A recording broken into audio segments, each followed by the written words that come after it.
요즘에 그 많은 분들이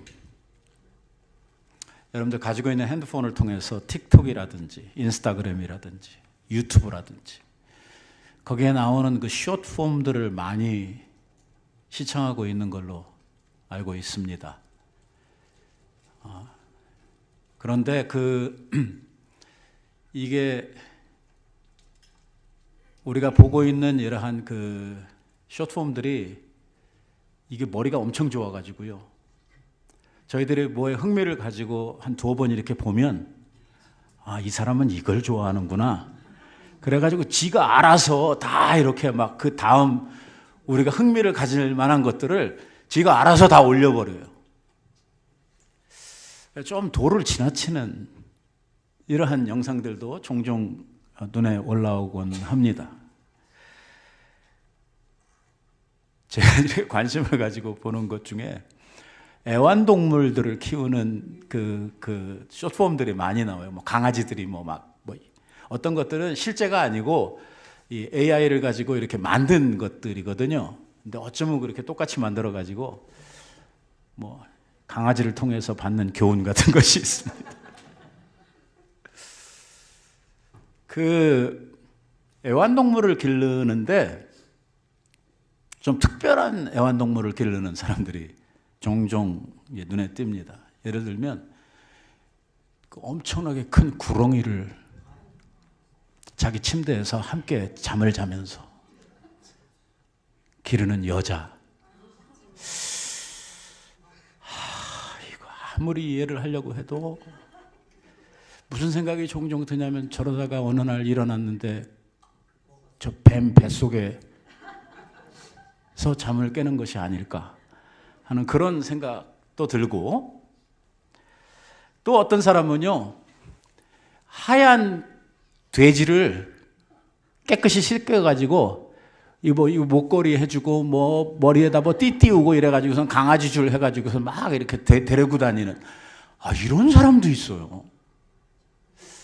저 돼지는 똥을 안 싸나 하는 그런 생각도 들죠. 저 뒤처리를 어떻게 감당을 할까?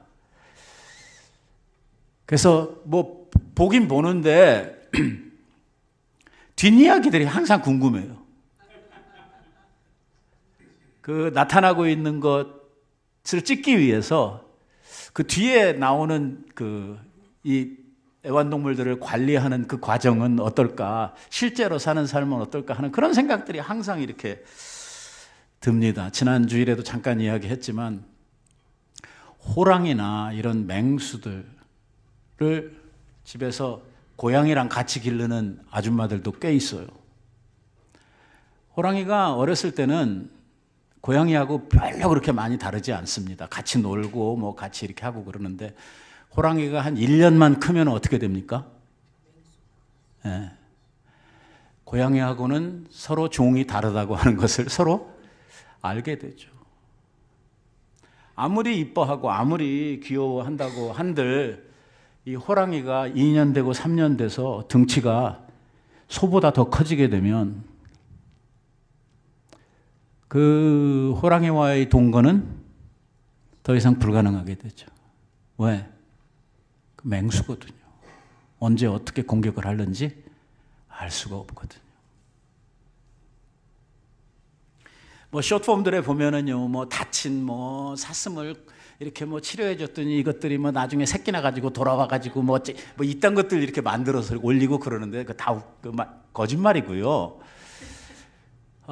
중요한 것은 뭐냐면 사람과 호랑이는 같이 살 수 없다. 왜? 우리는 종이 다르다.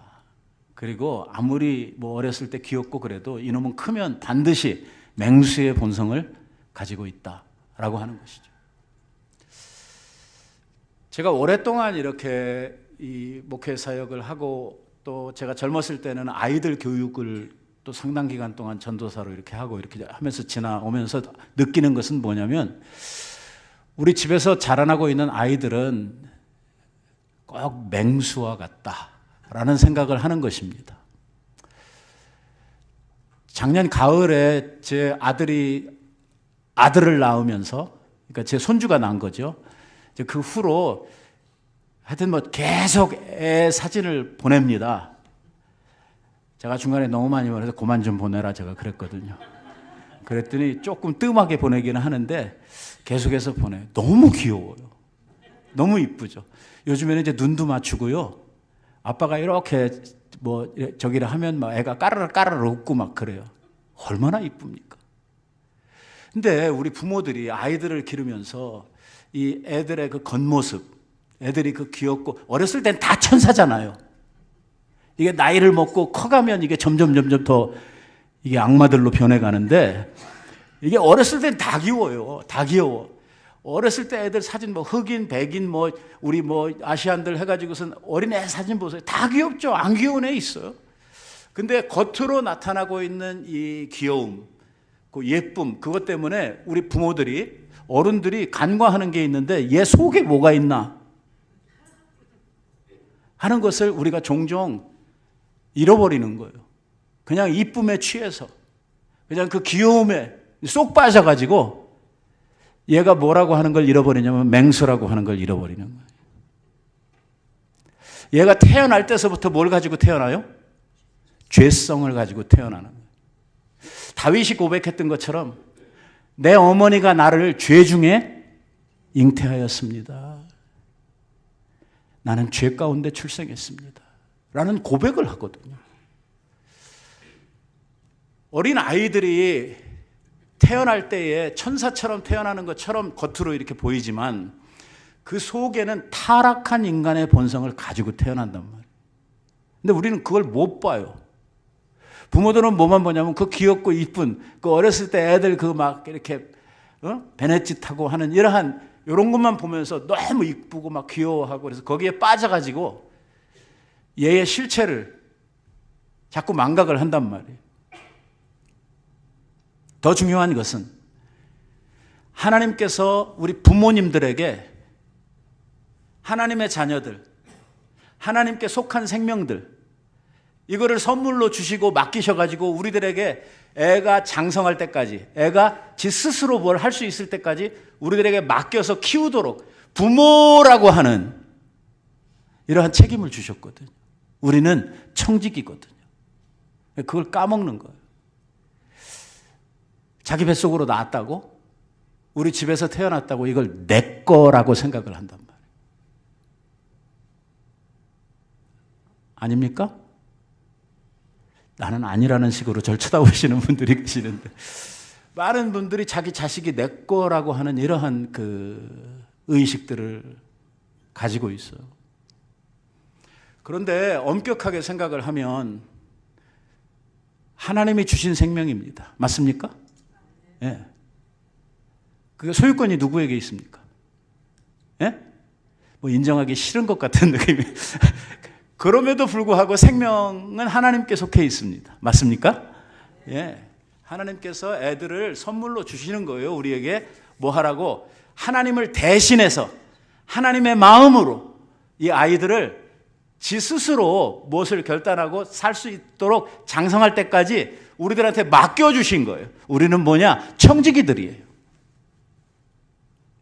내 거는 아니에요. 그래서 얘들이 머리가 크고 나이가 들면 부모를 떠나는 거예요. 부모를 떠나는 게 맞는 거예요.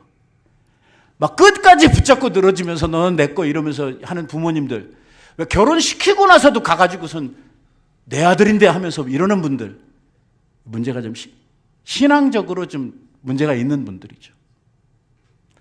애가 장성하면 부모를 떠나게 돼 있어요. 왜? 하나님께서 주신 관리 기간이 끝났거든요. 그 다음에는 자기 길을 가는 거예요. 하나의 인격체로서, 하나의 사람으로서 자기 길을 가는 거죠.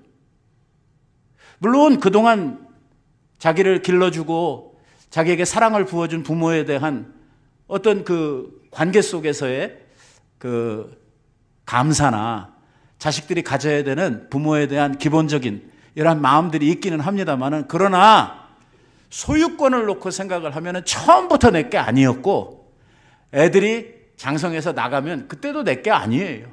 자기 삶을 사는 거예요. 그런 것들을 인정하는 이러한, 이게 중요하죠. 소유권이라고 하는 것은 누가 주인이냐 하는 문제거든요. 조금 더 이걸 신학적으로 발전을 시키면 뭐가 되냐면 하나님의 주권에 대한 문제거든요. 하나님의 주권. 애가 누구 거냐, 누구의 소유냐 하는 이 관계가 이제 뒤틀어져 버리면 이게 뭐 엉망이 돼버린단 말이에요. 나중에 가가지고. 오늘 하나님께서 이 가정에 대해서 쭉 이야기를 하시다가 자녀들을 양육하는 문제를 짧게 이야기를 하고 있습니다. 그러니까 애들을 길러야 될 책임을 맡아가지고 있는 청직이 된 부모님들의 입장에서는 오늘 우리에게 주신 저 말씀을 따라서 애들을 기르고 양육해야 된다는 것이죠. 왜? 하나님의 것이고 하나님이 말씀하신 대로 하나님의 법대로 하나님의 뜻대로 애들을 길러야 하는 것은 당연한 일 아니겠습니까? 그래서 애들을 이렇게 길러야 되는 부모의 책임이라고 하는 것은 다 공감을 하고 그렇게 알고는 있는데 문제는 뭐냐면 애들을 기르고 양육할 때 어떻게 할 것이냐 하는 이 문제가 지금 많이 잘못되어 있다는 거예요. 부모들이 요즘에 애들을 기르는데 자꾸 좀 세속적이라고 하면은 너무 제가 갖는지 모르겠습니다만은 세상의 어떤 조류에 맞추어 가지고 애들을 기르려고 하는 이러한 현상들이 이 크리스찬 부모들 가운데에도 많이 나타나고 있다는 것입니다. 이 애들을 기르는데 애들에게 있어서 정말 중요한 하나님께서 애들을 잘 가르치라고 하신 그 양육의 책임 가운데에 아주 중요한 부분들은 빼놓고 그러한 것들은 제대로 감당하지 못하면서 좀 덜 중요한 좀 우리들에게 있어서 뭐 그렇게까지 안 해도 되는 이러한 문제들을 가지고 너무 아이들 교육에 집착을 하고 너무 애들한테 분에 넘치는 강요들을 하고 있는 게 아닌가 하는 생각을 한다는 거죠. 제가 여기 많이 써왔는데 제가 뭐 이런 얘기 다 하고 싶지는 않아요. 근데 뭐냐면 이걸 한마디로 우리들이 이해할 수 있는 게 있는데 5살, 4살 먹은 애들이 유치원을 가는데요. 유치원. 한국에서. 미국도 그런지는 모르겠어요. 한국에서 유치원을 가는데 원어민이 하는 영어 유치원을 가기 위해서 애들이 그 5살 먹은 애가 시험을 본대요. 그리고 거기 들어가려고 그러면 대기가 엄청나게 줄이 길게 기다리고 있고 그래서 부모들이 어떻게 해서라도 자기 아이를 그 영어 유치원에 보내려고 막 엄청난 투자들을 하고 있다 하는 이야기들이 뉴스에 나와요. 근데 애들이 뭐 유치원 가서 그래 몇 시간 이렇게 영어로 뭐 대화 좋아. 뭐 나중에 애들이 커가지고 좀 글로벌한 세계에서 뭔가 이렇게 영어를 배워가지고 조금 더 자기가 사회에 나가서 조금 더 쉽게 사회에서 뭔가 원하는 것들을 얻기 위해서 이런 교육을 시킨다. 뭐 그래요. 그렇다고 치고 뭐 애들이 유치원에 가서 아침 뭐 9시나 8시에 가가지고 12시까지 하고 그 다음에는 집에 와서 논다. 그러면 이해를 하겠는데 그거 12시에 끝나고 나면 또 어디 보내요? 다른 학원을 또 갑니다. 학원을 몇 개를 가느냐? 보통 5개. 많으면 7개의 학원을 간다는 거예요. 누가? 5살 먹은 애가. 여러분들은 이게 정상이라고 생각이 되십니까? 뭐 태권도 가르치고 미술 가르치고 암기하는 뭐 주산 뭐 이런 거 가르치고 이것 가르치고 저것 가르치고 하는데요. 이런데 부모가 그저 돈 투자하고 애 이 학원 데려다주고 끝나고 나면 또 바로 또 이 학원 데려다주고 이래야 되니까 하루 종일 애한테 매어가지고선 이렇게 이리저리 뛰고 일주일을 막 그렇게 돌아가는. 그러고 자기는 뭐라고 생각하냐면 교육을 잘하고 있다고 생각하는.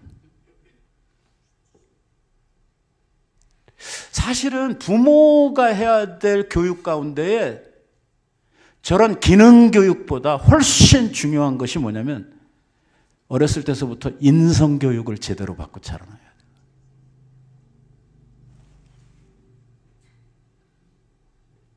예, 뭐 저런 거 말이에요. 사람이 사람다워지는 교육을 가정에서 받아야 되거든요. 왜? 학교에서는 안 가르치거든요. 부모의 책임은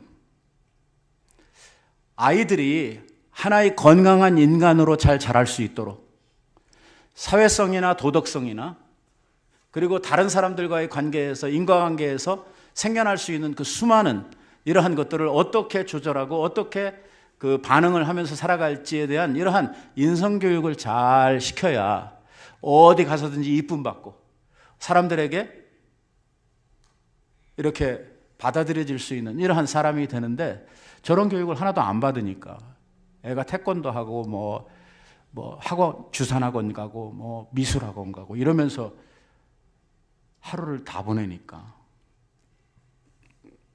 그리고 집중하는 것은 성적표 가서 그렇게 돈 들여서 공부시켜줬는데 학점을 뭘 받아가지고 오느냐 여기에만 부모들이 혈안이 되어 있으니까 더욱이나 우리 크리스천 가정에서는 저 인성교육 플러스 뭘 해야 되냐면 신앙교육을 해야 되거든요. 신앙교육을. 근데 이건 뭐 완전히 신앙교육에 대한 건 완전히 그냥 딴 세상 이야기로 접어놓고 사는 이러한 크리스천 부모들이 너무 많다는 거죠. 오늘 한 절밖에 되지 않는 짧은 이 구절을 통해서 우리에게 자녀 교육에 대한 하나님의 뜻, 하나님의 의지를 우리들에게 밝히고 있습니다.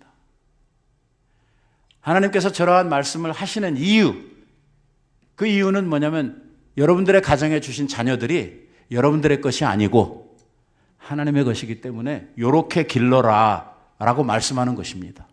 왜? 내 거니까. 하나님의 것이니까. 얘들이 적어도 가정에서 이렇게 교육을 받고 이렇게 자라서 적어도 장성한 아이가 되면 이런 아이들이 되어야 된다고 하는 하나님의 스탠다드가 있으니까. 뭐 공장에서 기계로 이렇게 찍어낸 것처럼 아이들이 뭐 어떤 나이가 됐을 때에 똑같은 이러한 아이로 나올 수는 없어요. 왜? 하나님께서 아이들을 처음부터 만드시고 이 세상에 생명을 주어 보낼 때에 우리들이 얼굴이 다른 것처럼 애들의 성향이 다르고 아이들의 그 하나님께서 주시는 은사들이나 다 다르죠. 그러니까 똑같은 애로 나올 수는 없어요. 그러나 아이들을 기르는 과정에 있어서 부모들이 절대로 간과해서는 안 되는, 하나님께서 아이들을 기를 때는 반드시 요렇게 길러라 라고 주시는 지침이 뭐냐? 오늘 우리가 읽은 그 짧은 한 절의 말씀이에요. 요렇게 해라, 그리고 요렇게 하지 말아라. 이거 두 가지로 이야기를 하고 있어요. 쉽죠?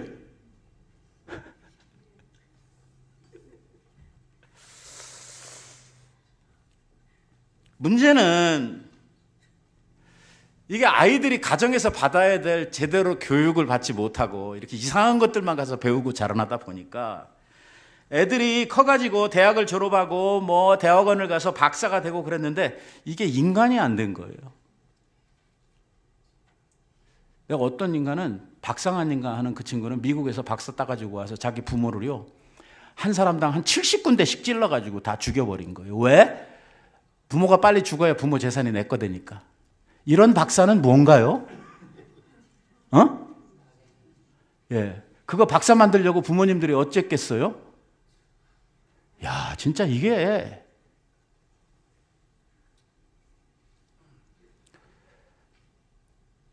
우리가 기본적으로 첫째로 알아야 되는 건 뭐냐면 부모가 애들을 기르는 것 같지만 사실은요 하나님이 기르시는 겁니다.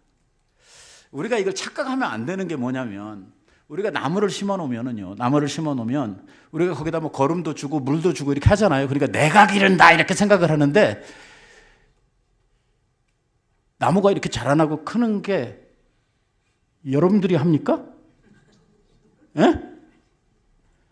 그거 누가 키우셔요? 하나님이 키우셔요. 그 이야기를 강조해서 하셔요. 뭐냐? 사도 바울이 고린도 교회 교인들한테 이런 이야기를 해요. 내가 심었고 아볼로가 물을 주었으되 오직 하나님이 자라나게 하셨으니 라고 하는 말을 합니다. 이게 고린도 교회의 영적인 성장에 대한 이야기를 하다 이 이야기를 했어요. 물론 교인들이 영적으로 성장해가는 과정에 있어서 교사가 필요하고 아비의 마음을 가진 부모 같은 이러한 그 사역자들이 필요해요. 그래서 바울이 필요했고 아볼로가 필요했고 이러한 사람들이 어떤 고린도 교회에 있는 교인들의 어떤 신앙의 인격, 그들이 신앙의 어른으로 자라나는 데 있어서 역할들은 한 건 사실이에요. 하지만 그들이 기른 거는 아니란 말이에요. 누가 자라나게 하셨어요? 하나님이 이거를 식물이 자라나는 이러한 비유를 통해서 우리 하나님께서 말씀을 하시는 거예요. 우리가 똑같단 말이에요. 우리가 누가 자라게 하셔요? 하나님이 하나님이 생명을 애들에게 올 때에 생명을 누가 주었냐면 하나님이 주셨어요. 그 생명 안에 하나님이 생존의 본능들을 주셔요. 그러니까 태어나면서부터 얘들이 안 가르쳐도 빨아야 되는 걸 알아요. 그래서 엄마 젖을 열심히 빨아먹는 거예요. 엄마들 중에 한번 애 놔놓고 애한테 막 얘야 너는 내 젖을 빨아야 너는 생존할 수 있단다. 그러니 너는 열심히 먹거라. 이렇게 하신 분 있어요? 어째요? 태어나면서부터 본능적으로 얘들이 알아가지고 나와요. 때가 되면 뒤집어요. 여러분들이 막 회초리 들고 뒤집어야지. 너 나이가 몇인데 뭐 이래가면서 안 하잖아요. 저희들이 알아서 다 하잖아요. 왜? 하나님이 기르셔요.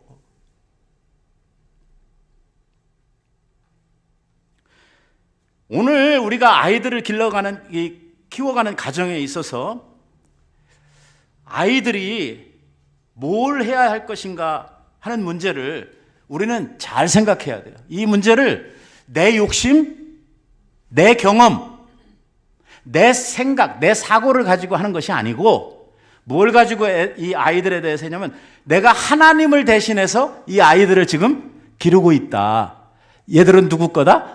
하나님의 것이다. 그러니까 하나님 앞에 아름답고 하나님 보시기에 귀한 아이들로 키우려고 하면 하나님의 관점 그리고 하나님의 생각 맞죠? 그리고 하나님이 말씀하신 방법대로 아이들을 길러야 된다 하는 생각을 우리 크리스찬 부모들은 반드시 해야 된다.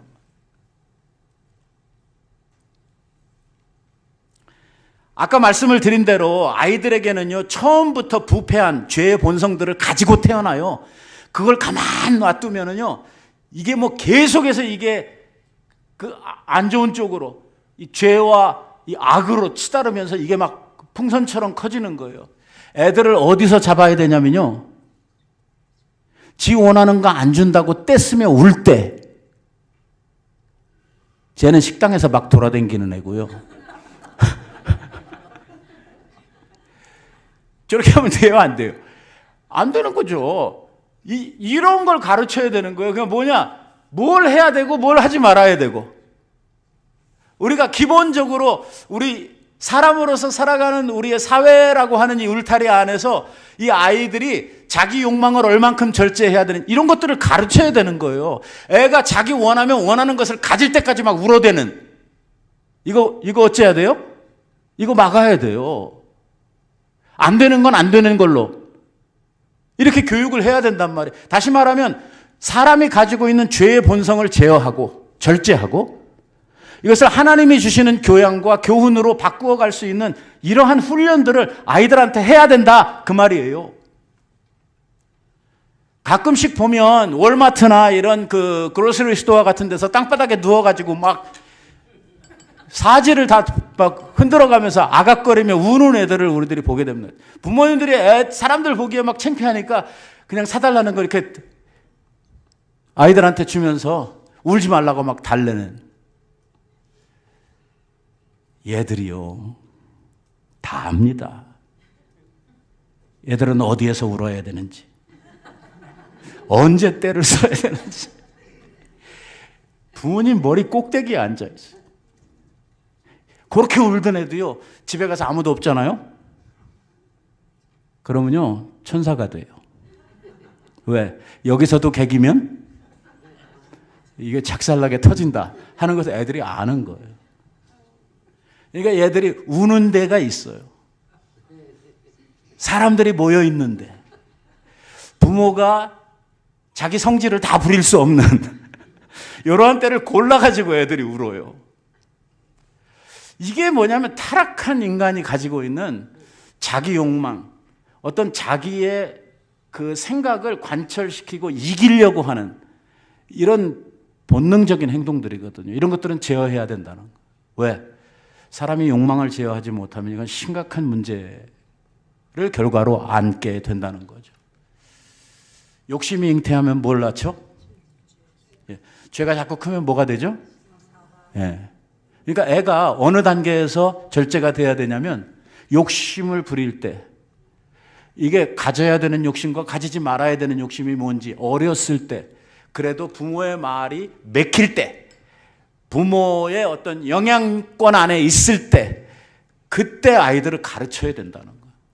아이고 우리 애가 너무 이뻐가지고 우리 애는 버릴 데가 없어. 다 잘해. 우리 아이는 최고야. 이런 생각을 가지고 있는 부모들 아주 위험한. 제가 교회에서 우리 아이들 이렇게 기르면서 부모님들 이렇게 대해보면요, 부모님들이 자기 아이에 대해서 제일 잘한다고 스스로는 생각을 하는데 사실은요, 세상에서 제일 자기 자식을 모르는 게 누구냐면 부모들이에요. 사고가 터져야 그 다음에야 내가 우리 애가 왜 이러지? 이렇게 그리고 또 핑계를 대요. 우리 아이는 원래 착하고 원래 우리 애는 괜찮은데 저놈이 와가지고 꼬드겨서 우리 애가 이렇게 됐다. 남을 탓해요. 아니에요. 당신 자식이 나빠가지고 남의 애 망친 거예요. 이 부모님들이요, 이 사랑과 훈계의 이 경계선이 어디인지 이걸 잘 모르는 거예요. 자꾸 착각을 해요. 무조건 이뻐하고 다 받아주고 해달라는 거 다 해주면 그게 사랑하는 걸로 생각을 해요. 아니에요. 제멋대로 하겠다고 때를 쓸 때 그때서부터 잡아야 돼요. 왜? 세상은 내 마음대로 할 수 있는 게 아니거든요. 더불어 사는 세상이거든. 가정 안에서도 자기가 해야 될 책임이 있잖아. 자기가 넘지 말아야 될 선이 있습니다. 뭐 애들이 이쁘다고 그래서 그 애가 집에서 다 장치고 지 하고 싶은 대로 다 하고 와서 막 너무 귀여워하고 이뻐해 주니까 아빠 싸대기나 한 대씩 때리고 가고. 아, 이거 진짜예요. 그래도 막 이쁘다고 아유 우리 새끼 뭐 이러면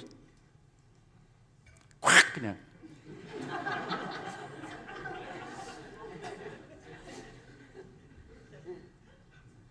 부모니까 그거 봐주는데 옆에서 보고 있으면은요 막 불화가 불끈불끈 올라와요. 남의 새끼니 때릴 수도 없고.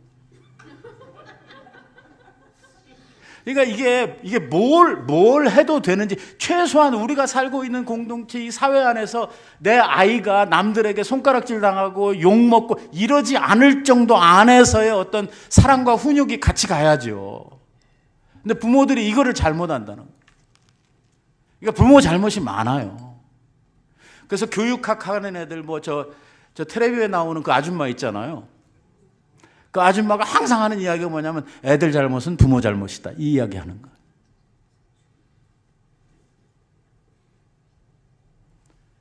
하나님께서 자녀들을 우리에게 선물로 위탁하시면서 너희들이 이 아이들을 기를 때 이렇게 길러라 라고 하시는 그 지침이 있거든요.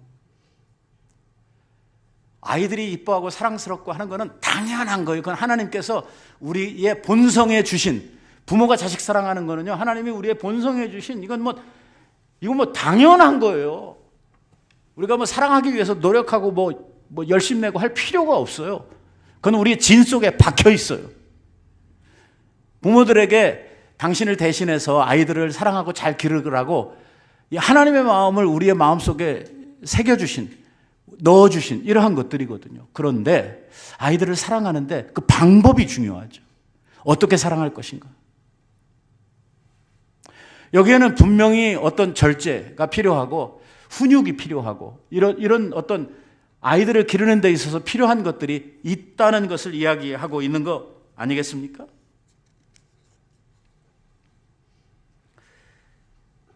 아이들 보면은 어렸을 때 다 지 거라고 하는 애들이 있어요. 다 지 거야. 남의 집에 놀러 갔는데 남의 애 장난감을 가슴에 부여안고 내 거라고 우기는 애들이 있거든요. 그러고 그거 네 거 아니라 그러면 끝까지 내 거라고 하면서 울어제끼는 애들이 있어요. 참, 뭐라 그럽니까? 그러니까 그 집 진짜 주인, 진짜 내 거인 애 있잖아요. 그 집 주인 아이. 야, 너는 쟤 잠깐 놀다가 가면 네가 다음에 계속해서 원래 네 거니까 놀게 줘. 놀게 놔둬. 여러분들 이렇게 가시죠? 예? 지금 욕먹을까 봐 지금 그렇게 간다고 대답도 잘 못 하시는 거. 그러니까 떼쓰는 아이들을 너무 분별 없이 애 원하는 대로, 애 우는 대로, 애 하고 싶은 대로 이 부모들이 끌려가는 이러한 거는 안 된단 말이에요. 지 거 아닌데 왜 지 거라고 그래요? 어떤 부모는 야, 내가 더 좋은 거 사줄 테니까 여기서 울지 마 이러는, 그게 그렇게 갈 일인가? 어린 아이들이 뭔가 원하는 게 있으면 그걸 다 해줘야 되는 게 우리의 책임인가? 하나님은 우리들에게 애들이 뭐 달라고 하면 모든 것을 다 주라고 했는가?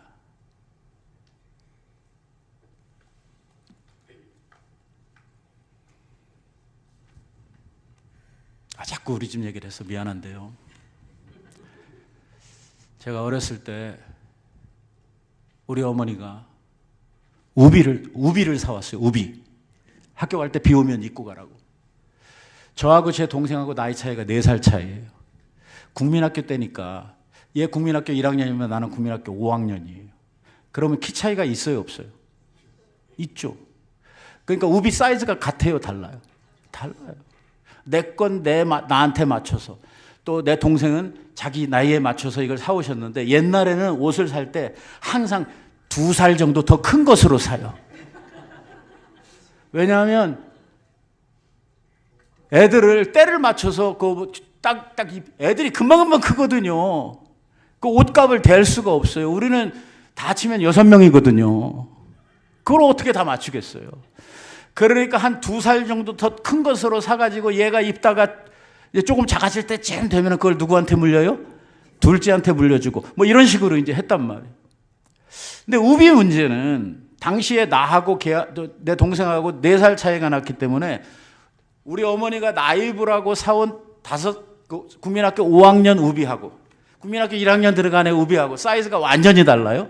근데 색깔도 달랐어요. 헷갈리지 말라고.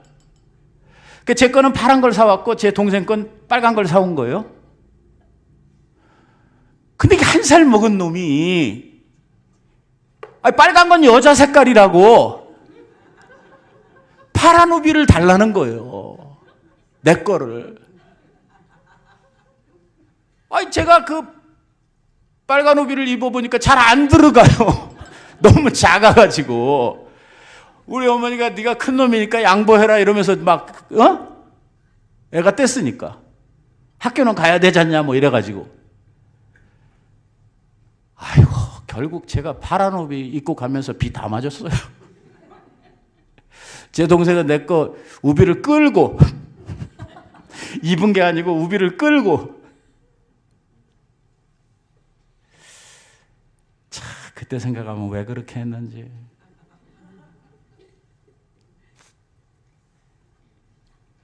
아이들이 자라나면서 그 어린 아이들의 타락한 본성을 제어하는 이 훈련 꼭 필요한. 그러니까 여러분들이요, 애들 하고 싶다 그래서 다 해주면 안 돼요. 해줘야 될 것과 하지 말아야 될 것들이 분명히 있어야 되고 그 기준점이 반드시 있어야 되고, 그리고 아이들이 그것을 알도록 훈련하는 일이 필요해요. 어떤 거는 아무리 울어도 안 된다는 것. 그래서 엄마 아빠가 안 되는 건 안 된다고 하는 것을 아이들이 인지할 수 있어야 돼요. 딴 사람 있을 때 앙앙 울어대는 놈들. 부모가 가르치고 부모가 결정한 그 선을 넘는 애들. 이거 잘 가르쳐야 된단 말이에요. 이런 본성을 제어하고 절제하고 훈련하는 자기 훈련, 이거를 아이들한테 가르치지 아니하면 애들이 그냥 그대로 커버리면 나중에요, 내 것도 내 거, 네 것도 내 거 이렇게 돼버린단 말이에요.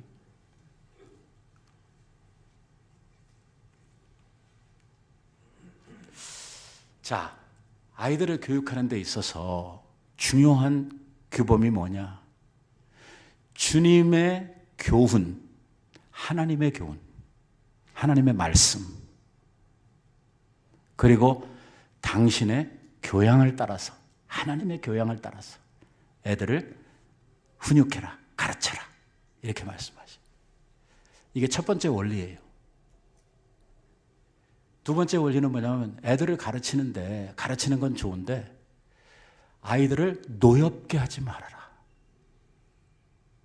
그러니까 하나는 긍정적인 면에서 이야기를 하시고 하나는 부정적인 면에서 이야기를 해요.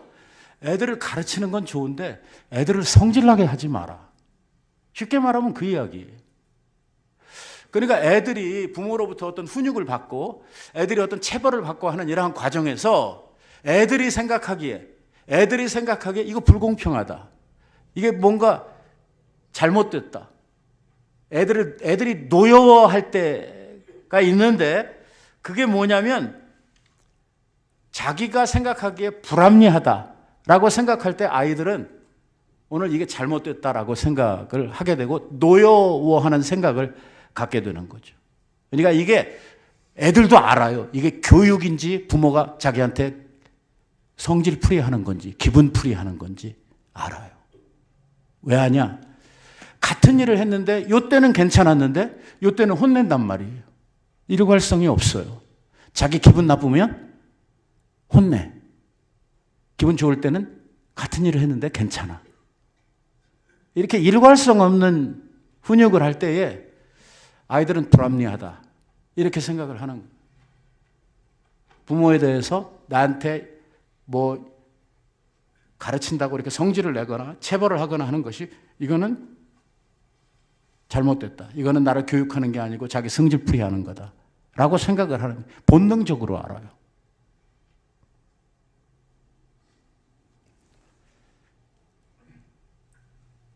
아이들에게 말로 해야 될 훈육이 필요하고 넘어서면 체벌을 하는 일이 성경에 말하고 있어요. 자식을 향해서 회초리를 아끼는 자는 자식을 사랑하는 자가 아니라고 성경은 가르치고 있어요. 그만큼 자녀들에 대한 체벌 문제에 대해서 넉넉한 이 성경이 애들을 기르는 과정에서 아이들이 이런 교육을 받고 체벌을 받을 때에 이거 뭔가 잘못됐다, 우리 부모가 왜 아빠가 왜 이럴까, 노여운 생각이 들도록 하면은 안 된다는 것입니다. 뭔가 잘못됐다는 거예요. 벌써 이러한 생각을 가질 때는 자기가 왜 얻어맞는지, 왜 이런 그 불합리한 저기를 부모로부터 받는지, 이것에 대한 뭐가 없다는 거냐면 이해가 없다는 거예요. 왜 때려? 이런 거거든요. 내가 뭘 잘못했다고 때려? 그런 거예요. 옛날에 이런 아버지들이 많았잖아요. 밖에서 술 취하고 누구한테 욕먹고 들어와가지고 누구 때려요? 마누라 때리고 자식 때리고 하는 부모들 많았잖아요. 그때 애들이 맞으면서 내가 뭘 잘못해서 맞는다 하는 생각을 갖는 게 아니라, 내가 지금은 조금해서 그렇지 내가 크기만 해봐라, 내가 아빠를 제압할 수 있는 힘만 생겨봐라, 너는 그땐 죽었어. 아니 실제로 그렇게 생각하면서 크는 애들이 많아요. 내가 그래서 힘이 생기면 우리 엄마를 보호해 줘야 되겠다, 우리 집에 저 악마를 제거해야 되겠다 하는 생각을 하면서 크는 거예요. 왜? 애들이 생각하기에 뭔가 잘못됐다, 불합리하다, 이건 아니다 라고 생각이 되니까 화가 나는 거예요. 체벌을 달게 받는 것이 아니라 체벌하는 자체에 대해서 성질을 내는 거예요. 그러니까 여기에 뭐가 빠졌냐면 이해가 빠졌어요. 뭘 잘못했는지, 내가 왜 체벌을 받아야 되는지에 대한 이해가 필요한 거죠. 아이가 내가 지금 왜 혼나고 있는지, 왜 지금 매를 맞고 있는지에 대한 이해가 필요한 거예요. 그래서 매 맞는 것이 싸구나, 내가 잘못했구나 라고 하는 이러한 인식이 있어야 아이들이 뭘 해도 그것을 달게 받아들인다. 매를 맞아도 이게 부모가 자기를 사랑해서 주는 매라고 이렇게 이해를 한단 말이에요. 이런 모든 과정이 없이 무조건 애들을 체벌을 하게 되면 아이들이 성질이 나고 그 속에서 분노의 감정이 계속해서 쌓아지는 거예요. 그러니까 아이들을 키우는 게 아니라 아이들을 악마로 만들고 있는 거죠. 그 속에 분과 화로 그 심장을 계속해서 채우는 거예요. 이게 언젠가 폭발할 때가 있어요. 그래서 가정에서 존속살해라고 하는 이러한 일이 우리나라에 너무 많이 일어나고 있다.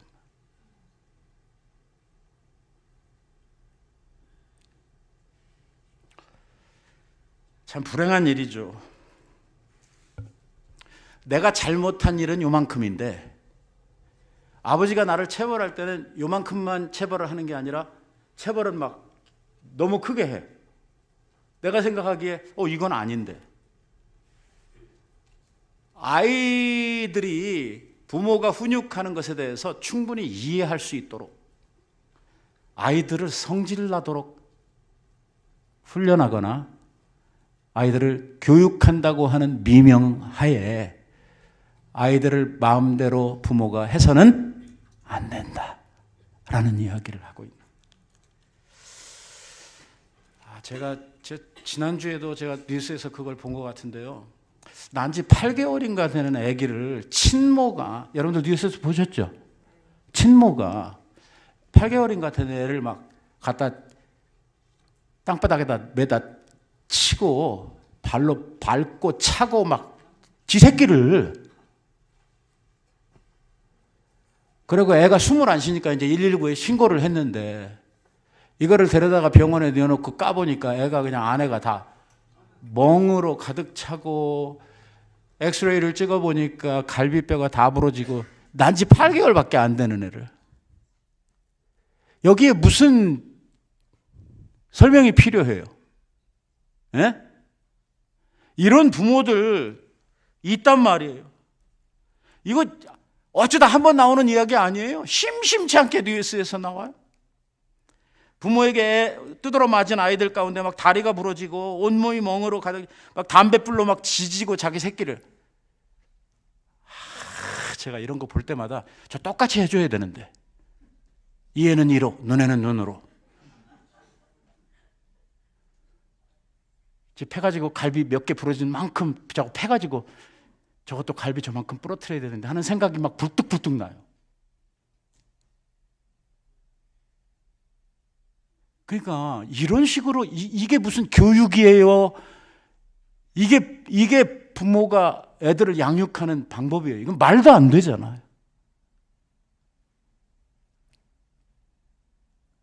그러니까 오직 주의 교양과 훈계로 양육해라. 이 말을 다른 말로 바꾸면 하나님께서 우리 아이들을 훈육하는 것처럼 해라. 네 성질 따라 하지 말고 네 어떤 관점, 네가 가지고 있는 기준에 따라 하지 말고 뭘 가지고 하라고? 하나님의 말씀 붙들고 하라는 거예요. 하나님의 말씀.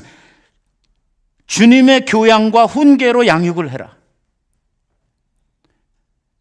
이거를 조금 더 확대하면 여기서 지나는 것은 다 죄다 라고 말씀하는 거예요. 내가 부모라고 그래서 내 마음대로 할 수 있는 것은 없다. 우리는 청직이다. 여러분, 애들은요 부모로부터 잘 배우잖아요. 술 먹고 어렸을 때 얻어맞고 자란 애는요 자라면서 나는 크면 절대 저런 나쁜 우리 아버지같이 안 돼야지 라고 결심을 하면서 자라나는데 이놈이 크고 나면은요 지 아버지하고 똑같이 돼요. 그 진 속에 배운 게 그거밖에 없거든. 그래서 여러분들의 가정생활이 굉장히 중요해요. 특별히 아이들 앞에 나타나는 부모의 모습, 그것은 앞으로 여러분들의 자녀들이 살아가야 될 미래예요. 그것을 미리 보는 거예요. 그러니까 얼마나 중요한지 몰라요.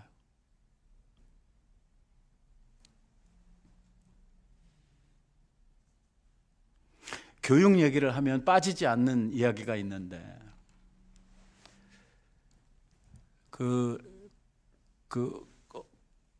지역마다 이거 표현하는 말이 조금씩 달라가지고 좀 그렇긴 합니다만은 개 아시죠? 개. 못 알아듣나 보다. 그이? 개, 그렇죠. 개가 맞는 거죠. 개죠. 개. 이 개. 이게 그 얘기 맨날 하잖아요. 엄마 개가 자식 개 보고 너 똑바로 걸으라고, 앞으로 걸으라고 맨날 그러면서 지는 어디로 걸어요? 지는 옆으로 막 걸어가거든요. 이게 안 된단 말이에요. 부모들이 자기가 할 수 있는 것, 자기가 해온 것, 이게 자녀들에게 있어서 앞으로 자녀들이 살아가야 될 미래라고 생각을 하고 교훈을 해야 되는 것이죠. 부모는 툭 하면은 성질 내고 툭 하면은 부부지간에 막 소리 질러서 싸우고 뭐 격하면은 막 냄비 날라다니고 그러면서 애들 보고 너희들 사이좋게 지내야 돼? 개뿔 무슨 그런 가정에서 무슨 사이좋은 애들이 나오겠어요. 이게 양육하는 부모에게 주어진 책임이란 말.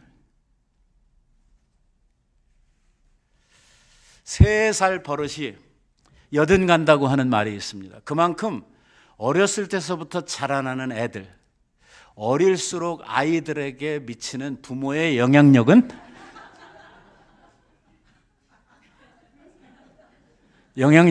크다 그 말이에요. 어려서 못 가르치면 커서는 절대 못 고친다는 거예요. 옛날에는요, 우리가 너무 가난하게 살았기 때문에 옛날에는 무슨 말이 있었냐면 범죄형, 얼굴이 범죄형이다. 이런 말 여러분들도 많이 들으셨죠? 예, 범죄형이다. 뭐 얼굴에 그런 게 쓰여 있다는 식이죠. 얼굴이 너는 범죄형이다. 광대뼈가 좀 나오고 하관이 빠르고 눈이 좀 찢어진 사람. 이런 사람들을 보면 거기다가 성격까지 조금 과격하면 쟤는 범죄형이다. 이렇게 이제 옛날을 했어요. 근데 시대에 따라서 이게 변해요. 이게 조금 시간이 지나고 먹고 살만해지니까 이제 이런 사람들은 가난하고 불쌍한 사람들로 치부가 돼요. 옛날에는 범죄형이었는데. 그리고 조금 우리가 먹고 살만해지니까 이제는 범죄형이요. 얍삽하고 잘생긴, 사기꾼 같이 생긴 요런 사람들이 이제 또 범죄형이라고 나타나요. 이 형사들, 이 경찰들 안에서도요, 시대가 지나니까 이제 지능범죄수사대라고 하는 것이 생겨나요. 이게 시대에 따라서 이 범죄자들이 유형을 달리해가면서, 모습을 달리해가면서 변해가고 있는 것이거든요. 우리가 애들이 부모의 이 통제를 지나고 나면 사회에 가면 누군가 걔를 가르칠 사람이 없다는 것을 꼭 아셔야 돼요. 그러니까 어렸을 때 잘 가르쳐야 돼요. 이게 부모 품 떠나고 나면은요, 그 다음에는 통제가 안 돼요. 한번 이런 걸 생각해 보세요. 시간이 좀 많이 갔지만 이제 우리 부모님들이 실제로 스트러글링 하는 것 중에 하나가 뭐냐면 이제 딸아이를 둔 이 티네이저 딸아이를 둔 부모님들, 특히 아버지들이 애 몇 시까지 들어오라고 이것 때문에 맨날 싸우거든요. 9시에 와라, 10시에 와라, 통금이 얼마냐 이거 가지고서 맨날 뭐 줄다리기를 하고 싸우고 이제 거기서 조금 늦으면 너 1분에 한 대씩 뭐 이런 식으로 자꾸 문제를 해결해요. 9시에 오느냐 10시에 오느냐 시간이 중요한 게 아니거든요. 여기서의 핵심은 뭐냐면 내가 늦으면 우리 엄마 아빠가 걱정하고 우리 엄마 아빠가 불안해지니까 우리 가족의 행복을 위해서 내가 부모님 걱정하기 전에 가야지. 이런 생각을 갖는 것이 중요한 거거든요. 부모 이 얼굴 피해가지고 시간 보면서 그때까지 자기 하고 싶은 거 다 하고 이렇게 가는 이런 건 아니거든요. 아이들을 양육하는 데 있어서의 본질이 무엇인가 하는 것을 이해하는 일이 중요하죠. 그래서 오늘 성경이 우리들에게 가르치려고 하는 것은 주의 교양과 훈계로 해라. 다시 말하면 하나님 하시는 것처럼 해라. 이걸 조금 바꾸면 이런, 적어도 내가 하나님 행사를 하려고 그러면 뭐부터 생각해야 되면 나는 제대로 살고 있는 인간인가 부터 생각을 해야죠. 나는 아이에게 본이 되는가. 아까 그림 보셨죠? 똑같이 되는 거예요. 똑같이. 그러니까 젊었을 때 공부 못하신 우리 어르신네들 있잖아요. 옛날 학교에서 30등 40등 하시던 분들 애들 괴롭히지 마세요.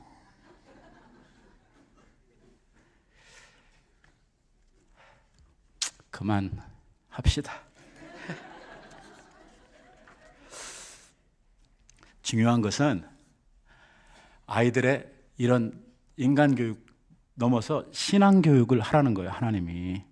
그러니까 우리들에게는 더 막중한 책임이 주어져 있어요. 이스라엘 백성들, 이 하나님의 나라, 하나님의 커뮤니티라고 하는 이스라엘 백성들 가만히 보세요. 하나님께서 얼마나 자식들에 대한 교육의 문제에 신경을 쓰고 있는지 잘 생각해 보세요. 하나님이 오늘 우리 가정에서 자라는 아이들의 교육 문제를 얼만큼 하나님께서 관심 있게 보고 하나님께서 얼마나 중요하게 생각하시는지 보세요. 요단강을 건넙니다. 홍해바다 건넜죠? 요단강 건넙니다. 이제 가나안에 들어가게 돼 있어요. 그때 한참 요단강을 건너가다가 하나님이 뭐라고 그러냐면 강 중간에서 돌들을 하나씩, 큰 돌을 하나씩 꺼내가지고 나오라는 거예요.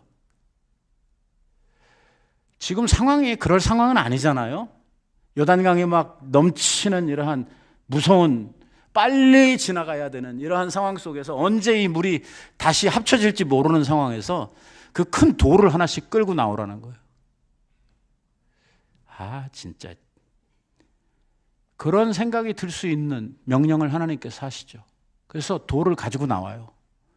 돌을 가지고 나와서 요단강을 건넌 다음에 바로 그 강가에서 가지고 나온 돌을 가지고 탑을 쌓는 거예요. 돌탑을 쌓았어요. 높지 않아요.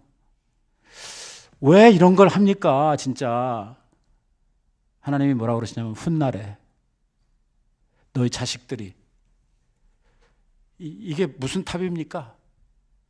이게 뭐 하는 겁니까? 이게 뭐죠?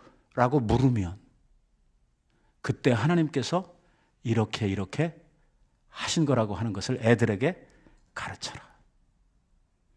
유월절, 초막절, 이 이스라엘의 중요한 절기들, 그러니까 우리로 따지면 설날, 추석 뭐 이럴 때 가족들이 모이면은요, 뭐 하냐면 신앙교육을 하는 거예요.